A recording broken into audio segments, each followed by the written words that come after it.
السلام عليكم ورحمة الله وبركاته. ازيكم يا أصحابي؟ عاملين ايه؟ يا رب تكونوا بخير. معانا النهاردة حدوتة جديدة، ما تنسوش تضغطوا لايك ويلا بينا على الحدوتة. كان يا مكان يا سادة يا كرام، ما يحلى الكلام إلا بذكر النبي عليه الصلاة والسلام. كان في سنجاب اسمه بيجو، كان فضولي جدا ومعروف في كل الغابة إنه عنده طاقة كبيرة. دايما كان بيحب يلعب ويتنطط وعنده أصحاب كتير في الغابة، كانوا كلهم بيحبوه، لكنه ما كانش بيقدر يصبر على أي حاجة، دايما مستعجل وعاوز كل حاجة تحصل بسرعة كبيرة، وده كان بيخليه على طول بيحاول يعمل حاجات كتيرة. وفي يوم كان بيجو ماشي في الغابة وشاف السلحفة تولة. كانت السلحفة واقفة تحت شجرة لوحدها مدة طويلة. بيجو استغرب هي ليه واقفة كده، وراح عندها وسألها. قالت له إن دي شجرة مسحورة بتحقق أمنية للي محتاجها.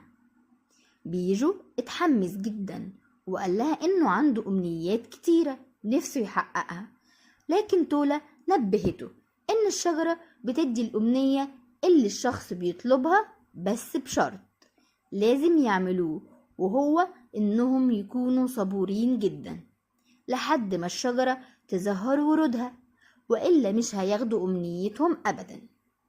بيجو سألها إمتى الشجرة بتطلع ورودها علشان يقول أمنيته.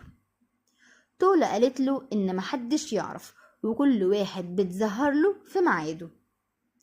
استنى بيجو أيام وأيام وكان مستني الشجرة تطلع ورود، لكن صبره بدأ ينفذ لأنه ما يعرفش للشجرة ميعاد محدد. بعدها قرر بيجو إنه يمشي من كتر ما هو مش قادر يستناها، لكن تولة أقنعته يصبر شوية كمان علشان أمنيته تتحقق.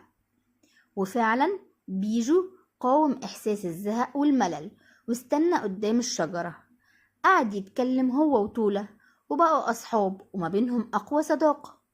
وبعد فترة كبيرة الشجرة طلعت ورود لبيجو وتولة كتير جدا، كل واحد منهم قال أمنيته وحسوا بالسعادة بشكل كبير. لكن بعد ما بيجو حقق أمنيته كان حاسس بحاجة مختلفة، كان فخور بنفسه إن هو قدر يصبر طول الوقت ده قدام الشجرة، واكتشف إن رحلته في تحقيق أمنيته غيرته تماما، لأنه مش بس حقق أمنيته لكنه اتعلم حاجات كتير جدا. قابل صديقة جديدة عرف عنها وعن الغابة حاجات كتير، واكتشف إن صبره وقتها كان السبب في مكاسب كبيرة.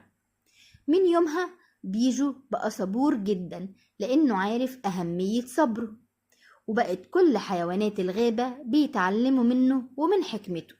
وتوتة توتة خلصت الحدوتة، حلوة بقى ولا ملتوتة؟